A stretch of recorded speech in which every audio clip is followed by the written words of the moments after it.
So, tuloy-tuloy lang ating basa sa Matthew, hindi, nasaan na ba tayo? Luke, chapter 12, verse 39 to 46. So, tuloy ko lang. So, 42, and the Lord said, who then is that faithful and wise steward, whom his Lord shall make ruler over his household, to give them their portion of meat in due season? Blessed is that servant whom his Lord, when he cometh, shall find so doing. So, blessed daw yung servant na may ginagawa. Okay. Pagdating ng ating Panginoong Jesus. Of a truth I say unto you that he will make him ruler over all that he hath. But and if that servant say in his heart, my Lord delayeth his coming, and shall begin to beat the men servants and maidens, and to eat and drink, and to be drunken. Okay, sabi niya, delay niyo muna yung pagbalik niyo. Okay? 46, and the Lord of that servant will come in the day when he looketh not for him, and at an hour when he is not aware, and will cut him in sunder, and will appoint him his portion with the unbelievers. So, kailangan daw talaga is maging ready tayo. So, yun ang, because he will return suddenly. Now, ang tanong, halimbawa, kasi we are sinner, no? Halimbawa, inutusan ka na, sumasagot ka, yung common lagi na example sa church, no? Yung paglalay na ang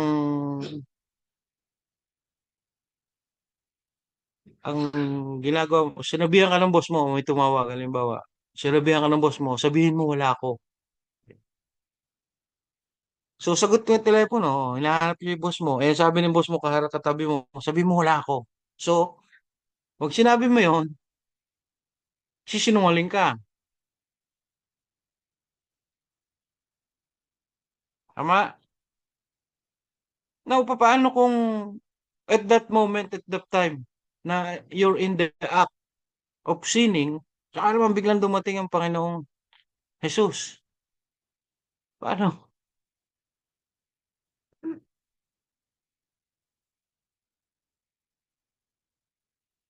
Di ba? So, ang sabi dito, be ready. Anytime, pwede siyang dumating. Sabi dito, okay lang yung mga unbelievers kasi hindi naman sila, but for us, believers, tayo ng mga ah, nananalig sa ating Panginoong Jesus na sinuko natin yung ganito kasi yan eh. Bakit ba pwede naman kasing gawin ng Panginoon na okay, tanggalin na lang natin yung evil thoughts, evil things dito sa mundo. Isang click lang niya yan, wala na yan. But then wala ng tao, no? Wala na yung free will mo, para ka na lang robot. So we have to be itong itinuturo sa atin ng Bible is that we always have to be ready sa kanyang pagbabalik. And that is our tawag doon, blessed hope.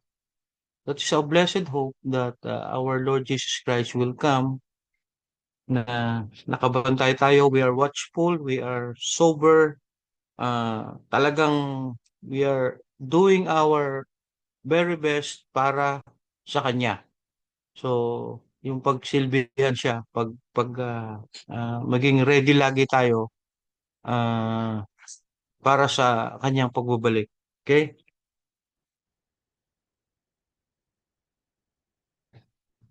Ngayon, balik tayo sa Matthew 24 lagi tayo ngayon kasi nandito yung kanyang ano. So verse 6 to 21. So, get.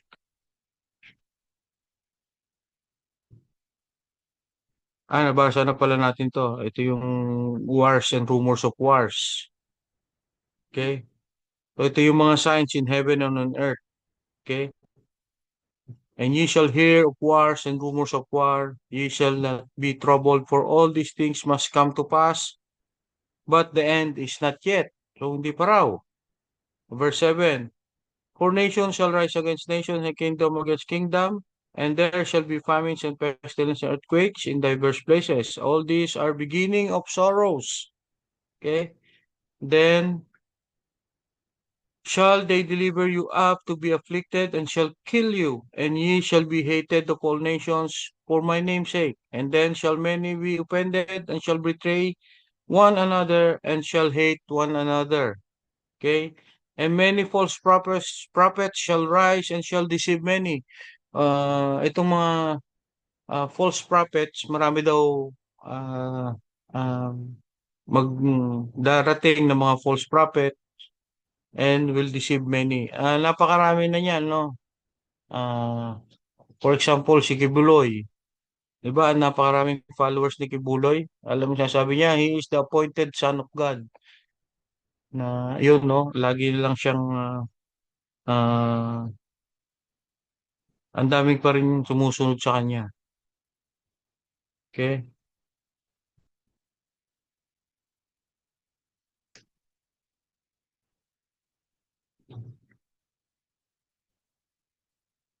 12, and because iniquity shall abound, the love of many shall wax cold, but he that shall endure unto the end, the same shall be saved.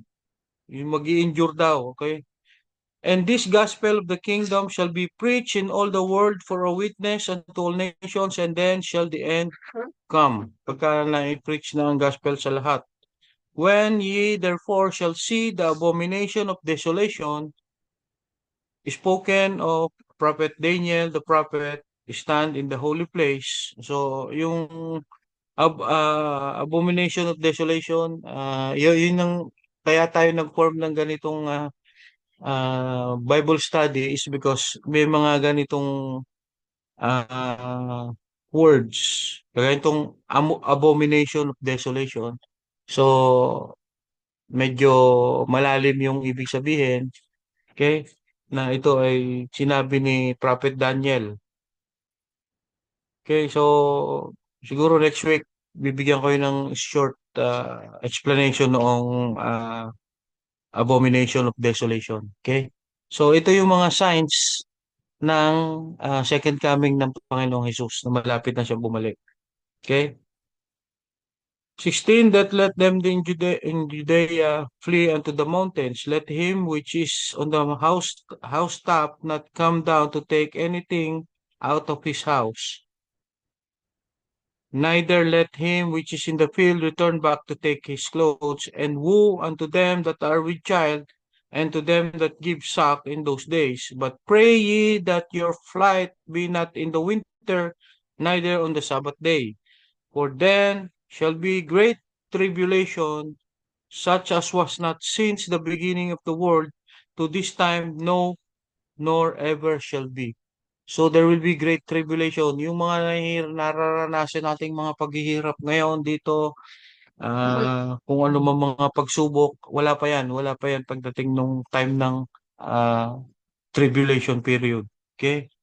So pag-aaralan natin lahat yan, isa-isa kung yung mga sequence kung hanggang sa pagdating ng ating Panginoong Hesus, kung ano mga mangyayari, hanggang sa new heaven and new earth. Okay? So, unti-untiin lang natin. And then, let's go to verse 30. Jump tayo. Verse 30, sabi doon. And then shall appear the sign of the Son of Man in heaven. Okay?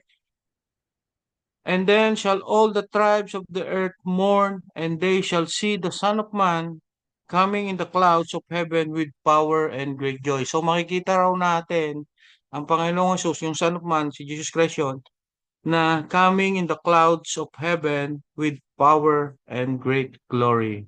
Okay? Matthew 24 verse 30 yon. Sa Acts chapter 1 verse 11,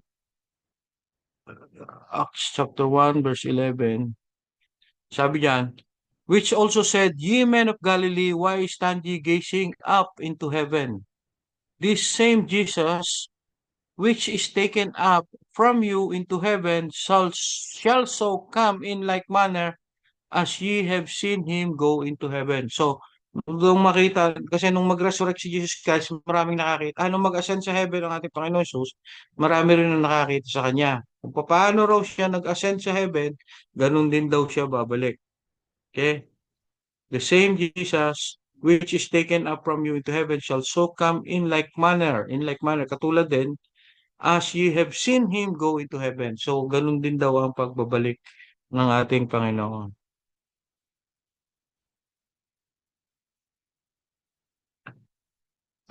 Isaiah chapter 40, Isaiah, sa Old Testament po tayo, Isaiah chapter 40, verse 5. Pakibasa naman. Okay. Isaiah 40, verse 5. Wait lang po di. Isaiah 40 verse 5. Wait lang po. Isaiah 40. Sige.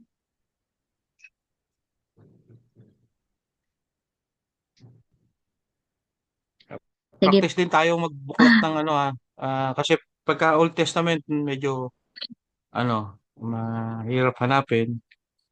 Masasanay din kayo. Si Jerlyn, sanay naman yan eh. Yung kay sa inyo para practice tayo pagbukas ng Bible, pagbabasa. Okay? Oje, basa. Sige po. Isaiah 40 verse 5, and the glory of the Lord shall be revealed, and all flesh shall see it together, for the mouth of the Lord hath spoken it. Yun. For the glory of the Lord shall be revealed. Okay? And all flesh, lahat daw, shall see it together. Sama-sama tayo makikita nating lahat yan. Okay?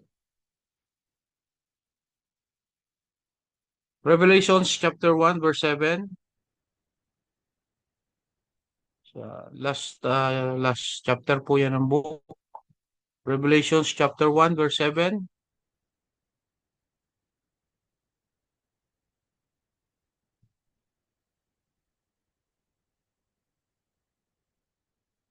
Pakibasa.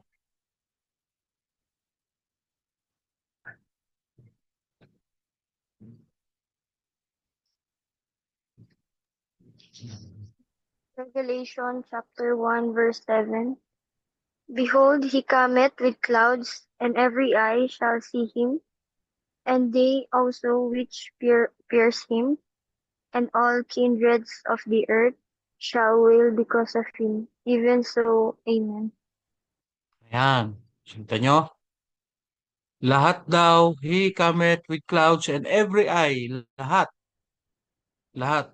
Kanina doon sa Isaiah 40, all flesh will see him. Dito, every eye shall see him. Lahat. And they also which pierce him. Kahit daw yung mga sumaksak sa kanya. And all kindreds of the earth shall wail because of him. Kaya lahat, lahat ay makikita siya at once.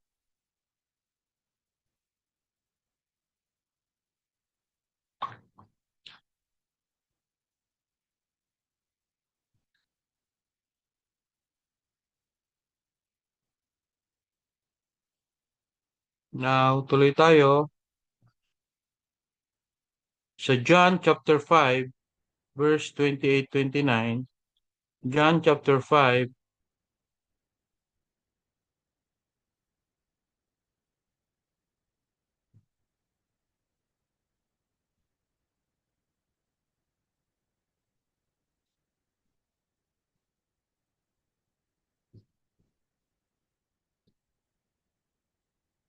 basahin ko John chapter 5, verse 28 and 29. Marvel not at this, for the hour is coming, in the which all that are in the graves shall hear his voice. So kahit yung mga dead na will be raised, and shall come forth, they that have done good unto the resurrection of life, and they that have done evil unto the resurrection of damnation. So, they that have done good, yung naging faithful sa ating Panginoong Hesus, they will, yung sabi diyan is, resurrection of life. Samantalang yung mga gumawa ng masama, resurrection of damnation. So doon sila dadalhin. Okay? And then First Thessalonians chapter 4. First Thessalonians chapter 4, verse 13 to 18.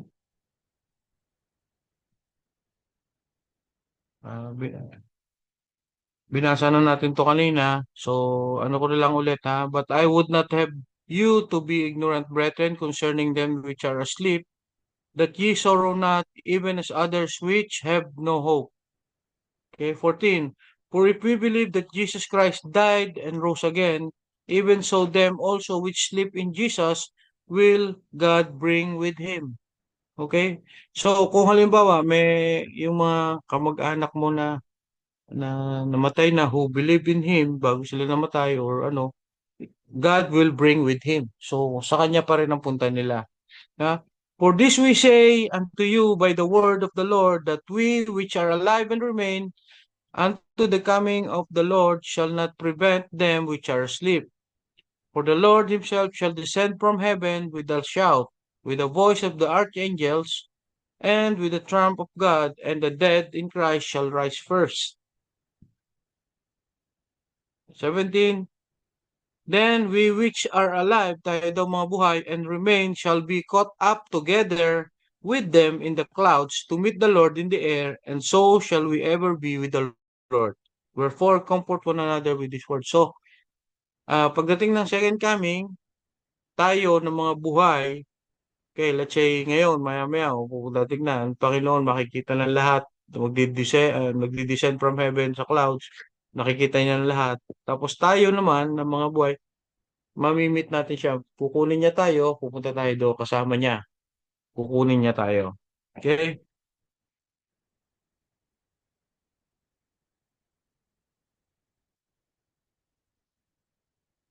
Ulit tayo.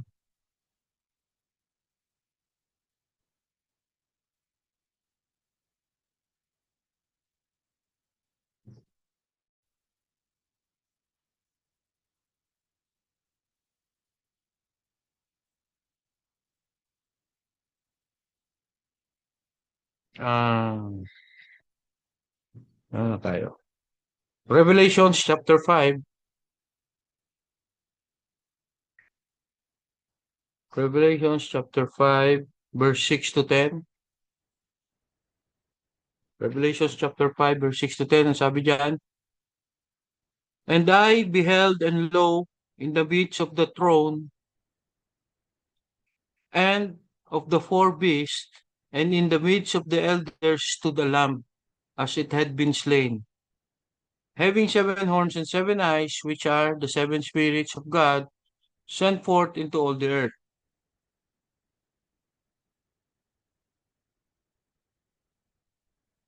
7. And he came and took the book out of the right hand of him that sat upon the throne. And when he had taken the book, the four beasts and 24 elders fell down before the Lamb, having every one of them harps and golden vials full of odors, which are the prayers of saints. Verse 9.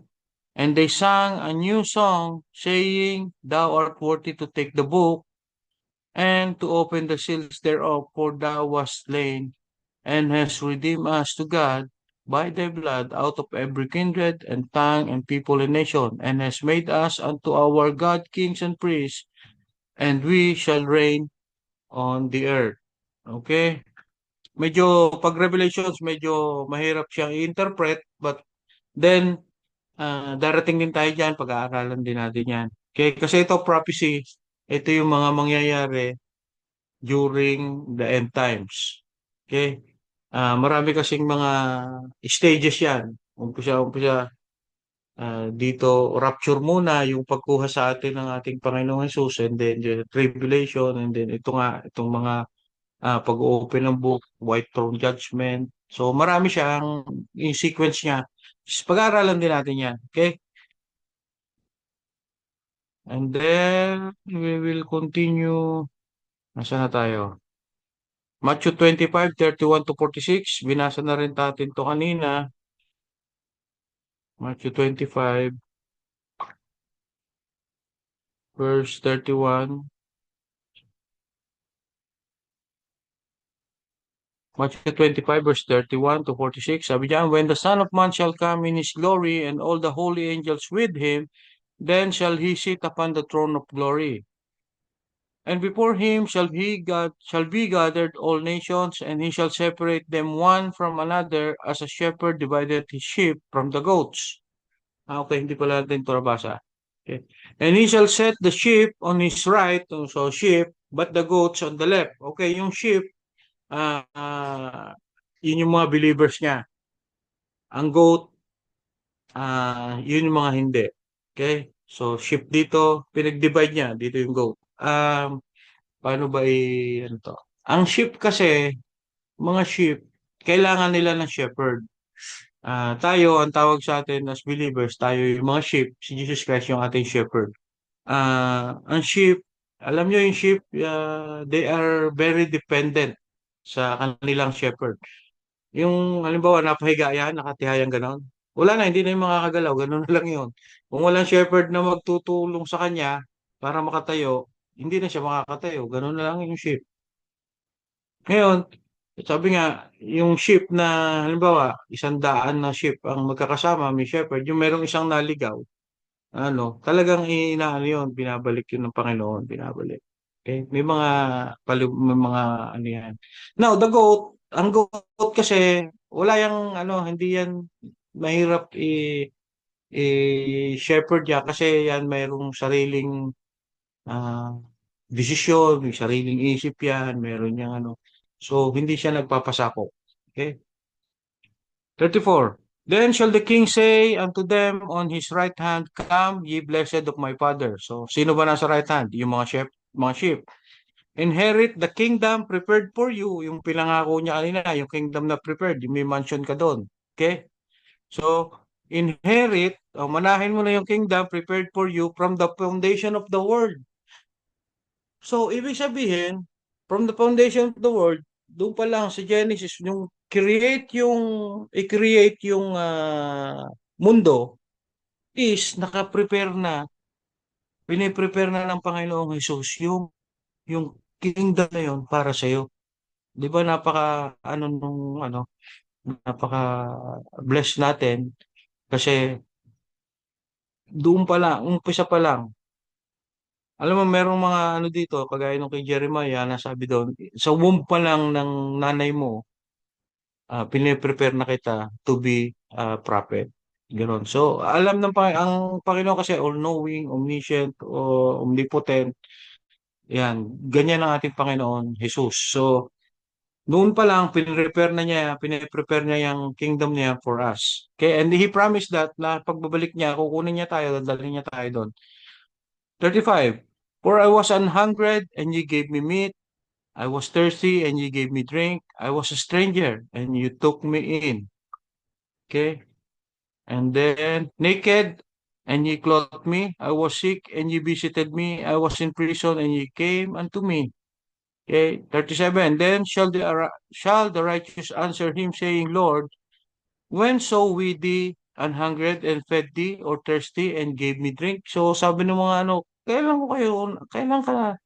kailan ka namin nakita na nagugutom, pinakain ka namin, tapos naguuhaw ka, and when we saw we thee a stranger and took thee in, or naked and clothed thee, or when we saw thee sick or in prison and came unto thee. So tanong ng mga disciples, and the king shall, mga tao, and the king shall answer and say unto them, verily I say unto you, in as much as ye have done it unto one of the least of thy brethren, ye have done it to me. So as long as ito yung mga ginagawa mong mabuti sa iyong mga kapatid sa pananampalataya. So pag ginawa mo daw yan sa kapatid mo sa pananampalataya, parang ginagawa mo na rin yon para sa kanya. Okay? Then in 41, then shall he say also unto them on the left hand. So ito naman yung mga goats o sa left hand. Depart from me, ye cursed, into everlasting fire. Prepare for the devil and his angels. Medyo ano yun ha. Ito yung mga pupunta sa hell, yung mga hindi naniniwala sa Panginoong Jesus. 42, for I was an hungered, and ye gave me no meat. I was thirsty, and ye gave me no drink. I was a stranger, and ye took me not in. Naked, and ye clothed me not. Sick and in prison, and ye visited me not. 44, then shall they also answer him, saying, Lord, when we saw thee an hungered, or athirst, or stranger, or naked, or sick, or in prison, and did not minister unto thee. Kailan ka namin nakitang gano'n? Ang tanong nila. 45. Then shall he answer them, saying, Verily I say unto you, inasmuch as ye did it not to one of least of this, you did it not to me. So kung hindi mo ginagawa yan sa ibang tao, sa mga hindi mo rin yung gagawin sa akin. And these shall, 46, and these shall go away into everlasting punishment, but the righteous into life eternal. So nakita nyo, ang mga naniniwala sa Panginoong Jesus is mayroong pag-ibig, may pag-ibig sa kapwa, sa kanyang mga kapatid sa pananampalataya. But the other, yung mga goats na hindi naniniwala sa Panginoong Jesus is wala silang compassion or love sa and this will lead them to everlasting punishment. But yung mga sheep, it will lead them to life eternal in heaven. Okay?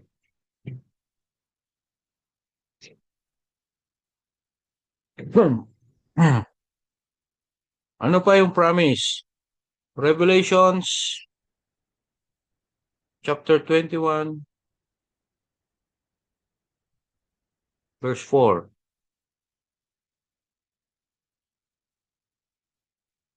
Pakibasa, isang verse lang naman yan.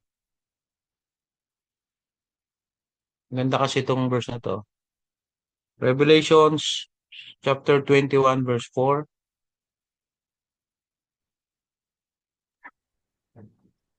Sige, ako na po. Revelations 21 verse 4, and God shall wipe away all tears from their eyes. Wait lang po. And there shall be no more death, neither sorrow nor crying, neither shall there be any more pain, for the former things are passed away. Yun. So, yan daw yung sa heaven. And God shall wipe away all tears from their eyes. So, wala nang iyak doon. Kung ano man yung suffering na nangyayari sa iyo dito sa mundo, lahat ng paghihirap, pagdating doon, hindi ka naiiyak. There will be no more sufferings. And there will be no more death. So, wala nang mamamatay, hindi ka na mamamatay doon. Okay? Neither sorrow, wala nang lungkot. Dito, malungkot ka, nag-iisa ka, malayo ka sa pamilya mo. Doon, hindi, walang lungkot doon. Nor crying, wala nang iyak. Okay? Neither shall there be any more pain. So, wala nang sakit. Wala ka nang mararamdaman. For the former things are passed away. So, doon, sa heaven, lahat na lang masaya. Wala kang gagawin doon to praise God. Yun lang, ano ka sa Panginoon. Puro praising lang ang gagawin mo doon. Okay? Wala ka nang mararamdamang sakit, hindi ka naiiyak, wala nang lungkot. So, napakaganda, napakasaya. And then, siguro, in few weeks, i-explain ko sa inyo kung ano yung eternity. Okay? Or heaven. Isa na tayo. So, Luke chapter 1. Tuloy-tuloy tayo. Luke chapter 1, verse 31 to 33. Basahin ko ha. Luke chapter 1, verse 31 to 33.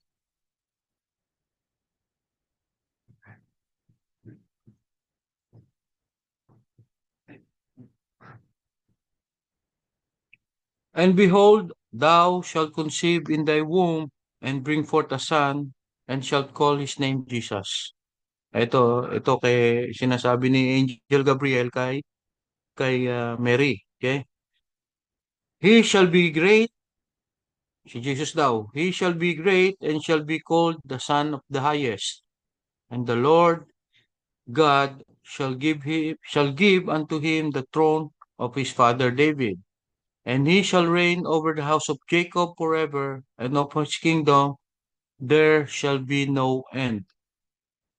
Okay, so Jesus Christ will rule forever as King of Kings and Lord of Lords. Okay, so many question. Siguro hanggang dyan lang muna tayo. So yun yung ano natin for the second coming. So ito natap na ano natin yung kanyang present ministry and then itong kanyang second coming. So as I said, ano lang yan ha, yung mga preview lang yan, yung mga ginawa ng Panginoong Hesus. Darating tayo doon sa pag-aaral ng mas malalim dyan. Kagaya ng sinabi ko, yung abomination of desolation, pag-aaral, ma-discuss din natin yan later on. Okay, so next week,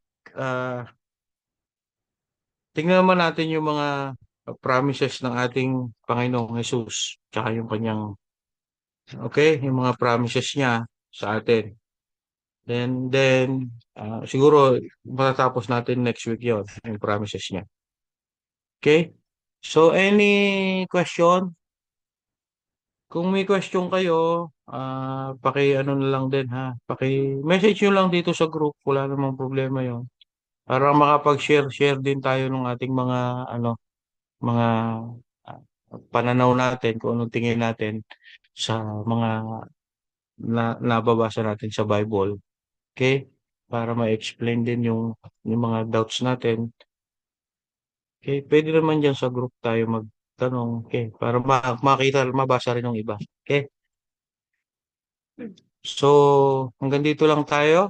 Uh, Thank you for your attendance, especially sa mga bago. Si Lynn, salamat. And si Ivy, nandiyan pa ba si Ivy?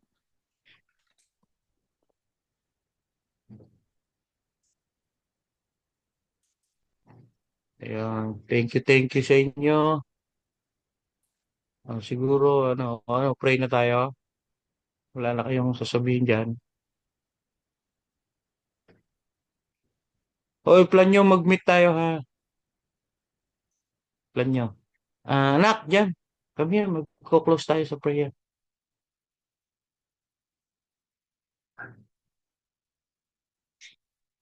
Magko-closing prayer muna tayo ha. Dear Heavenly Father, thank you for this word, Lord. Lord, thank you for guiding us as we learn here our word, Lord. Lord, in our next meeting, Lord, please guide us again as we listen. In Jesus' name, Amen. Narinig mo yung prayer? Parang medyo mahina eh. Solid. So, thank you. Good night, everyone. Picture. Picture daw me. Diyan. Leo, come here. Leo. Wow. Leo, come. Sige po. Picture po. One. Sige, si Marico. One. Sige, wait lang daw. Wait lang. Ito pa eh. Oh. Nak, tayo na kayo dyan. Sige po. 1, 2, 3, smile. Isa pa po. 1, 2, 3, smile. Thank you po. Thank you po. Thank you. Good night. Good night, everyone. Recording. Ha? Ipapasa ko po yung recording. Ah, okay. Sige.